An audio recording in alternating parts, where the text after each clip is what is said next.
আগে ঋষিরা যে বেদ প্রচার করতেন, সেই প্রচার আজ থেকে লক্ষ বছর, যেদিন থেকে সৃষ্টি সেদিন থেকে বেদ, সেই বেদের প্রচার তারা এই সুরের ভিতর দিয়ে তাদের ভেতরকার তত্ত্ব, সমাজ শৃঙ্খলা এবং উন্নতির কল্পে সেই ধ্বনি সদা সর্বদা, সেই ধ্বনি এবং স্তোত্র এবং সেই সুরের ভিতর দিয়ে সমাজকে সংগঠন করতেন। সদা সর্বদা বেদজ্ঞরা ঋষিরা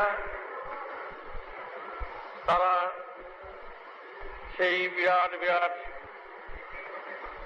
সেই ঘোষ পাতা, সেই বড় বড় গ্রন্থ, পুঁথি এত বড় বড় হয় না, তা নিয়ে সেই লিখতেন। আপন মনে ভেতর থেকে স্ফুরণ হতো, সেই অনন্ত বিশ্বের মহাকাশ থেকে আপনি তাহা স্ফুরণ হতো, তাহা এই গ্রন্থে লিপিবদ্ধ করত। এবং সেই সুর, সে অনন্ত বিশ্বের সেই গর্জনের সুর, সৃষ্টির সুর, ধ্বনির সুর, নির্বাণ নির্বিকল্পের সুর, তাতে আছে সব কিছুর সমস্যার সমাধান। বেদজ্ঞরা কি করতেন? তমাপি পাপারং যক্ষাভিশাস সং জগতু আপি পরা ব্রহ্মা পরভূতি সমস্তম জগতু আতিতং জগতু আপরাতিতম বরহিষ সং জগতু আপরম ব্রহ্ম পরাশিষাস সং জগতু পরাধি সং জগতু আপম ব্রহ্মতো ভরসং। বেদের তখনকার সময়, সেই সময় আজ থেকে হাজার হাজার হাজার লক্ষ বছর, তখনকার সময় যখন জীব জগতে, যখন জীব ছিল, পৃথিবীর বয়স কয়েক কোটি কোটি বছর, তখনকার সময় কি করতেন? যে এই বেদের শব্দ বা ধ্বনি যার কানে পৌঁছবে, তাদেরই বলছেন তারাই মুক্ত হয়ে যাবে। তাদের আর জীবনে বলছে কিছু না করলেও ক্ষতি নাই, কিন্তু বেদের ধ্বনি যার কর্ণে সময় হবে, যার কানে গিয়ে পৌঁছবে, তারাই মুক্ত। এবং সে কে বলেছেন? সীতাভি পারা ব্রহ্মা জগতু আপি তমাং। শিব বলেছেন, মহাদেব বলেছেন দেবর্ষি নারদকে, যে নারদ দেবর্ষি সৎসাভি পরবাধিত ভাষিতং জগতু আতিতম পরভাষিতম পরসিতং জগতু পরম ব্রহ্মা পাদতো ভীষং জগতু পরাশিতং জগম। যে এই বেদের অন্তর্নিহিত অর্থে আকাশগত বেদ, এই বিশ্বের ফাঁকা জগতের অনন্ত সেই সুরে বেদের ভিতরে আছে। যাহা আমি অবগত হয়ে ভগবান হইয়াছি, পূর্ণের সন্ধানে পূর্ণ হয়ে রয়েছি, তাহারই কথা আবার তোমার কাছে বলিতেছি। সেই কথা হচ্ছে এই, যেই কথা শুনিলে আপনি জীবের মুক্তি হয়। শিব নিজ হস্তে তাহা লিপিবদ্ধ করিলেন। তমাতং তৎসাদরথাশিসং জগতু ভাপরম তৎসাশিসম পরভাতীতম পরাশিসং যক্ষাধীশরম। মানে যারা বেদ শ্রবণ করবে, যাদের কাছাশিসং জগতু ভাষিসং সরম। আমরা তো উপস্থিত হবই দাস হয়ে। ভগবান শ্রীকৃষ্ণ, বিষ্ণু এবং মহাদেব, নারায়ণ, যারা এই পৃথিবীর যারা ভগবান বলে গণ্য হয়েছেন, তারা বলেছেন আমি বেদের কাছে দাস, আমরা বেদকে মাথায় নিয়ে সদা সর্বদা তার থেকে যেই রস এবং সুর যাহা পাই তাহাই জগতের কাছে গোয়ালার মতো শুধু বিক্রি দাঁড়ে দাঁড়িয়ে শুধু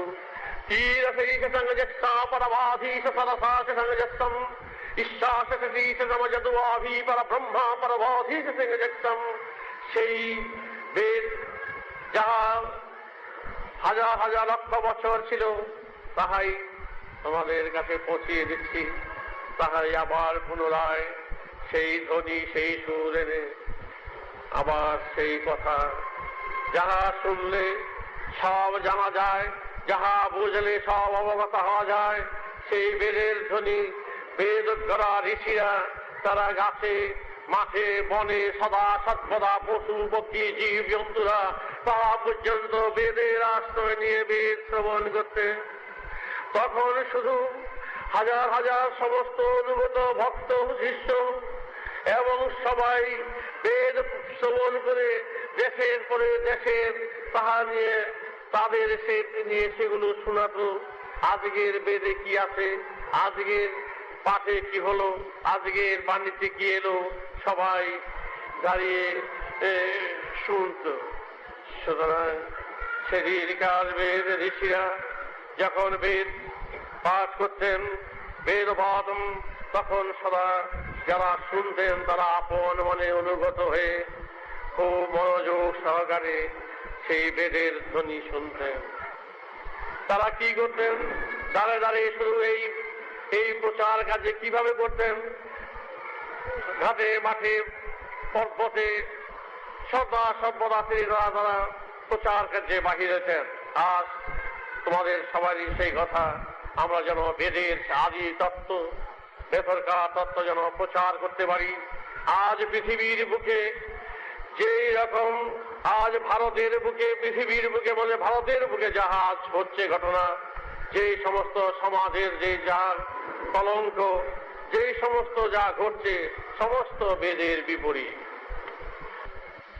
সেই সুর দিয়ে তারা কি করতেন, তখন তো এরকম ছাপাখানা ছিল না, পত্রিকা ছিল না, বেদজ্ঞরা তারা ওই যে যন্ত্র বাজাতেন আর সব দাঁড়ে দাঁড়িয়ে সব বড় চিন্তাশীল ছিলেন, বড় বিজ্ঞানী ছিলেন।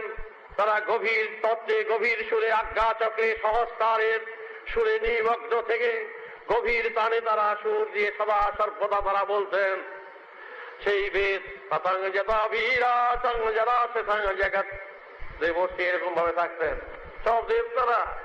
তমা ভা পরঙ্গ যতু ভাসি সঙ্গ সদা সঙ্গ জগৎ পা পরা ব্রহ্মা নাম অপরাসি সঙ্গ জগৎ তীরদেশ সঙ্গ যতু ভা পরম যত যা কিছু সমাজের কত ক্লেদ রয়েছে যস্তাসি সঙ্গ যতভি পা পরা ব্রহ্মাতি সঙ্গ যতভি সম যাহা বিচার অত্যাচারিত হচ্ছে, যারা সমাজের অন্ন টেনে যারা সঞ্চয় করছে, যারা মুখের গ্রাস টেনে যারা সংসারে যারা যারা এখানে বড় সাহায্যে যারা এখানে যারা জগৎ যারা ধর্মের নামে ব্যবসা করছে, যারা আসন যারা অবতার ভগবান এবং ধর্ম এবং যাগ যজ্ঞ পূজা পার্বণের নামে যারা ব্যবসা করছে, তাদের কি বলছেন বেদ বলছে তারা হচ্ছে শোষক, তারা হচ্ছে অসুর, তারা হচ্ছে সমাজচ্যুত, তাদের সংস্পর্শে তো যাবেই না যাতে সমাজের উপরে ব্রহ্মানাম যারা সমাজের উপরে যাতে তারা এই সমস্ত না করতে পারে তার জন্য সুব্যবস্থা করতে তোমাদের করতেই হবে। তবে চিন্তা করে দেখো আমাদের সাধু সন্ন্যাসীদের সমাজ সকল দেশ ভরে গেল, সাধু সন্ন্যাসী এত বেশি হয়ে গেছে, আশ্রম এত বেশি হয়ে গেছে যে সমাজে চারদিক থেকে শোষণ আরম্ভ হয়ে গেছে। ব্রহ্মা জগতু আতীতং জগৎ জলাভারম শিবহরদাসিতং জগৎহু হর ব্রহ্মম জিতবাদীতং। সুতরাং আমাদের কর্তব্য হচ্ছে সেই সুরকে আনা, সেই জিনিসকে জানা যে তোমাদের পাপ পুণ্য বলে যেটা মনে করো তার সেই সংস্কার থেকে মুক্ত হওয়া। তবা ব্রহ্মা বুরবাতীতং জগদ্ভারতী সমরম শিবরদাসিতং জগৎবা পরা ব্রহ্মণা মরোধীতং জগৎবাতিতম। বলছে যে এই শিব নিজে সবাই এত বড় বিরাট হয়ে পূর্ণ হয়ে গেছেন। দেবশ্রী বলছেন যে আমি এত বড় যে ভগবান হয়ে গেছি, তাও আমি বেদগত ভারাভাতং জগৎবাপরম বেদ সুরসুচি তং জগতাভীতং জগতাতমারাভীসবরম। যখন আমি বেদ পাঠ করি, যখন আমি বেদগত হয়ে যখন তার ভিতরে যখন প্রবিষ্ট হই, তখন আমি বাতিক জগৎবা আমি যেমন মনে হয় যেমন বেদ হয়ে গেছি। বেদদাসং জগৎবাদক শক্তাতীত সদর্শনম। আমাদের এবং বেদের মধ্যে কোনো পার্থক্য নেই। দীক্ষাশিষং যক্ষা ভরবারোধিতং যথাতীতং। আজ পৃথিবীর বুকে সমাজের বুকে যদি এই বেদ প্রচার করো, তাদের পক্ষে কি শোভনীয় কি করণীয় তাহাই তোমাকে বলছি।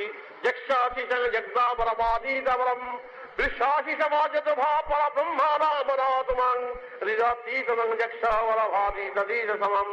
দেবশ্রী হা করে তাকিয়ে আছেন। কি তিনি পৃথিবীতে গিয়ে কি করবেন, সমাজে গিয়ে কি করতে হবে, সেই নির্দেশ তিনি শিবের থেকে পাচ্ছেন, বিষ্ণুর থেকে নিচ্ছেন। সেটা বিজ্ঞানের অর্থ, একটাও কল্পনা নয়। সুতরাং কল্পনার কথা বেদ বলেনি, বেদ বলেছেন বিশ্বাস তোমার ব্রহ্মা। ব্রহ্মা যেমন সূর্য যেমন দেখতে পাচ্ছ, এবং চাঁদ যেমন দেখতে পাচ্ছ, পৃথিবী যেমন দেখতে পাচ্ছ, বেদের কথা তেমনি সত্য।